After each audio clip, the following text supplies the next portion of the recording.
Well, good day, everyone. Welcome to the Friday edition. That is July 3rd of the Daily Dose. This is indeed your daily dose of Pinellas Park, daily dose of God's Word. Hopefully, a daily dose of encouragement for you. And I appreciate everybody coming out and being a part of the program. Again, let me remind everybody put your prayer requests, updates into the chat.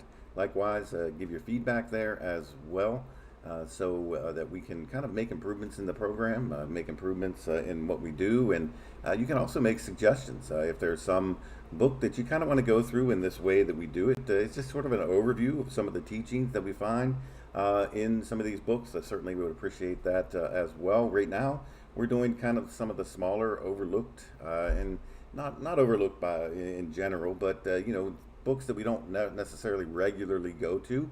So we're just kind of revisiting some of those. It might have been a while since some of us have gone there and actually looked at those books. So that's what we're doing. We are in the book of Second John, and we are going to kind of wind up that book today. And I'm not exactly sure where we'll go next, but we are going to be winding up Second John today as we come to his conclusion, as we come to his final remarks in this particular book.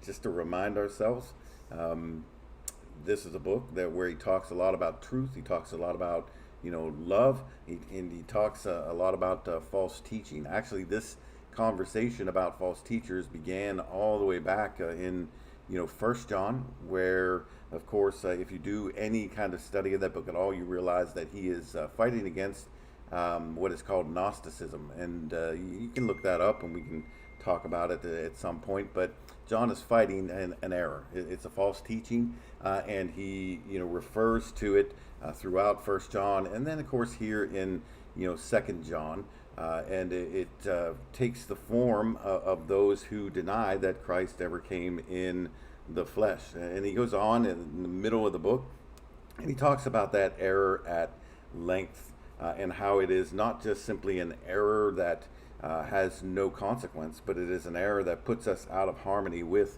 God. In other words, he says that if you do not believe that Christ came in the flesh, then God doesn't abide in you, Christ doesn't abide in you, and even if you know someone like this, notice verse 11. He says, "For he that bids him Godspeed is a partaker of his evil deeds." Don't even have anything to do with people who promote that kind of fallacy. Now that may seem harsh to us, but when we're talking about the idea of fellowship and communion, there is that negative side to it. We've got to be cautious about who we align ourselves with. We've got to be cautious about who we allow into our lives, to influence us. We're told, of course, in the New Testament that we aren't to be unequally yoked with those who are unbelievers. In other words, you don't give people undue influence in your life if they are not influencing you for good or toward those godly things. I mean, you can't harness an elephant to a mouse and somehow expect the mouse to take control, right? Paul would put it this way. He would say evil companions corrupt good morals. Well, yeah, we should be careful who we have fellowship with in communion, but there's also this positive side, and we see that in the conclusion or in the final parts of the book. Nearing the end of this one chapter book, John writes this. He says, "Though I have much to write to you, I would rather not use paper and ink. Instead, I hope to come to you and talk face to face so that our joy may be complete. The children of your elect sister greet you."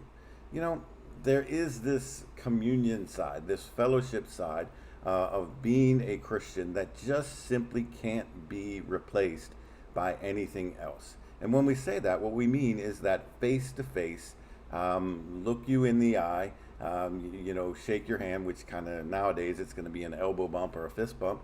Nothing replaces that interaction that we have with one another. Well, why? Well, I think first and foremost, and it's something that we've mentioned several times in the course of our discussions together, is that that's not the way we're made. We are not made to be solitary creatures. We are made to be, part of a group, part of a community. And you go back to creation and you look at that creative event, and you see the creation of all things in the world, and God looks and says it's good. He looks down on man, he sees that it is very good. And the only thing he looks down upon and says it is not good is that man should be alone. And he creates woman, and they're together, and they form that first, family unit, right? That first family unit, and they're together, and they're influencing one another, and it is a harmonious thing. Now things go awry, of course. Sin enters into the picture, and difficulty comes. However, it doesn't offset the idea that God has placed us in this world to live in community. In patriarchy, the fathers were heads of families, and they had this community based on fathers. And then as we move forward in the Bible, we realize that there are tribes, and there are clans, and there are families, and there's God's people, there's Samaritans, there's Gentiles. You have all of these different groups. And some of them are doing what God says, and some of them are not doing what God says. But any way you look at it, you have all of these different groups or communities coming, together. So when we talk about, having communion or having fellowship with one another, we got to realize, and we got to start with that key idea that we are designed to be a part of a group or a family. We are designed to be a part of a, larger whole. There are some things that cannot, well, there are some things that go a certain distance in helping us. For instance, these letters.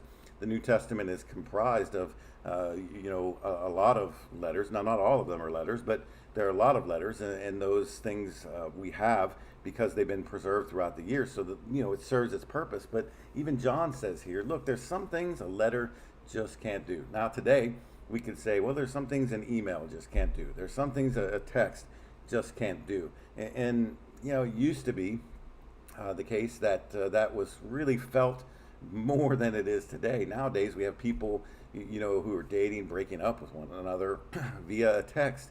We have folks informing one another that, someone in their family has died via a text or an email. When those things in the past, we would never think to send, important information like that in simply a text.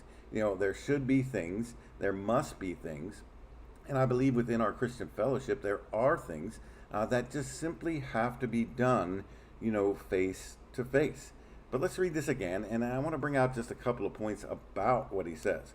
Though I have much to write to you, right? So there's a lot of things that are going to define our Christian interaction, our sharing, our sharing of things in common. Remember, we were back in the book of Jude. Jude started to write to them about their common salvation.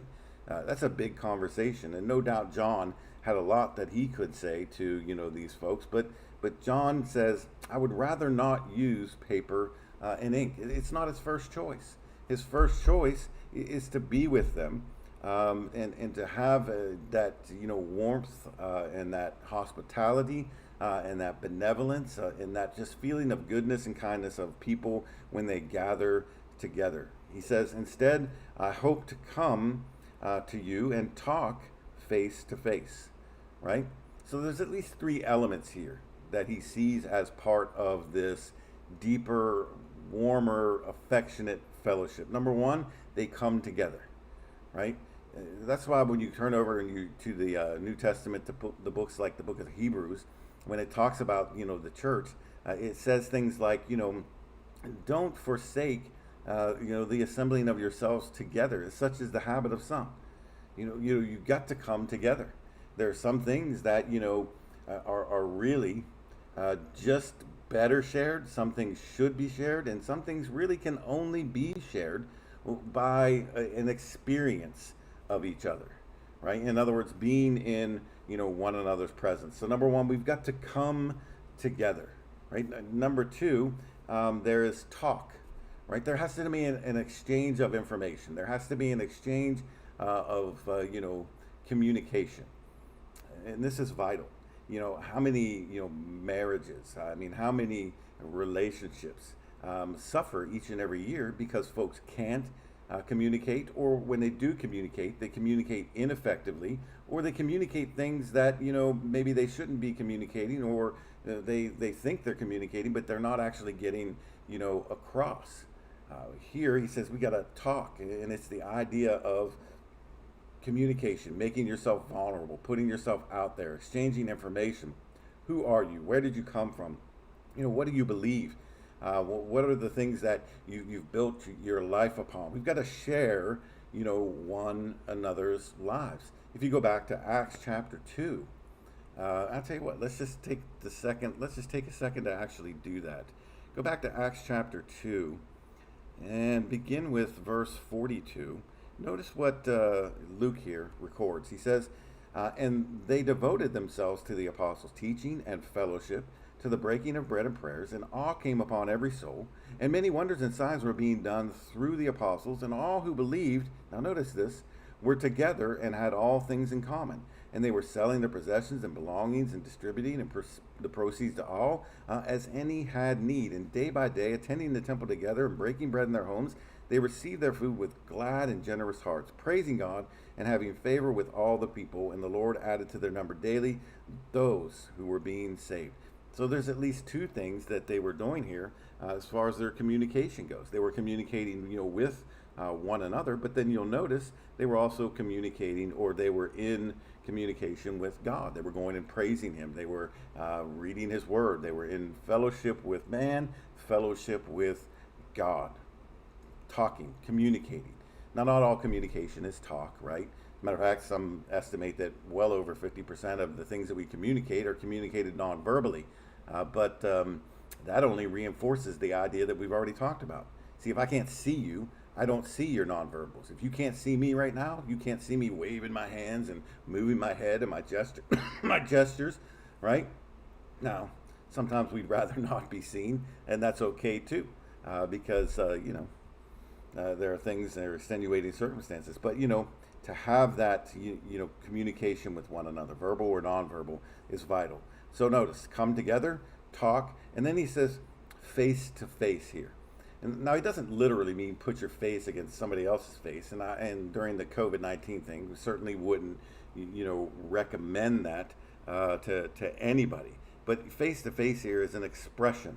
It's an expression that carries with it the idea of intimacy, right?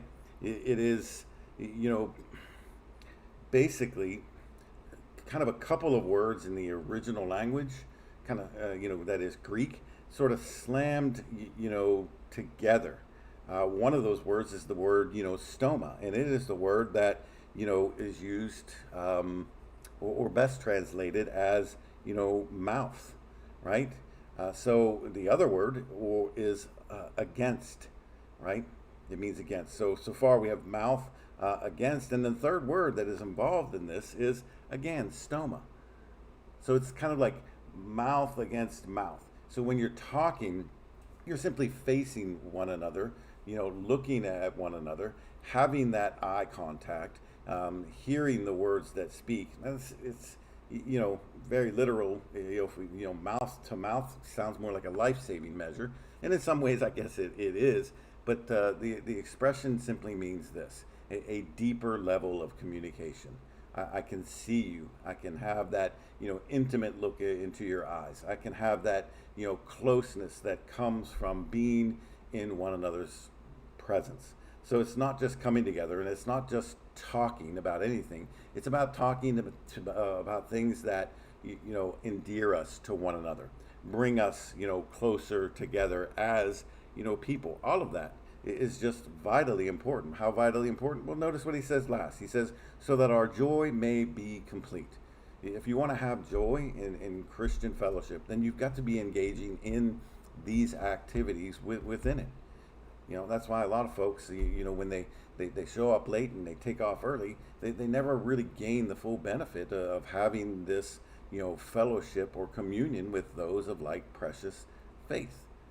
It causes them trouble, and they struggle, no doubt, in their spiritual life. Or maybe they're not sticking around because they are struggling in their spiritual life, and the solution or the answer or the medicine that they need is right there before them, that one-on-one, that face-to-face talking and coming together.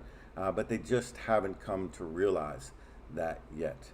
But it's important for us to understand that this fellowship is something that we have to have, that will bring us joy, and will make our spiritual lives so much better. Now, I'm saying this in a time when we're not meeting together, when we're not gathering in buildings, But we do have this platform called Zoom, and we do have YouTube, where we can, in some ways, well, not on YouTube, but at least on Zoom, we can gather and we can see one another, and we can, continue to hold, even though it's slightly, looser than perhaps before, to that thread that connects us together in that Christian fellowship.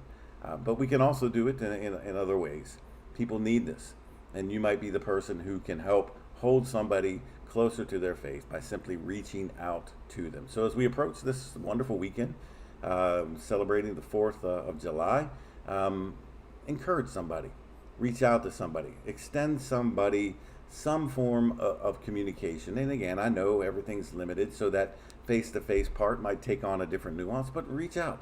Give somebody joy by being a part of their life, by in some way coming to them and sharing part of who you are. Appreciate everybody coming out today. No interruptions today. Didn't have to get up and answer the door today, but appreciate everybody coming out. This has been your Daily Dose.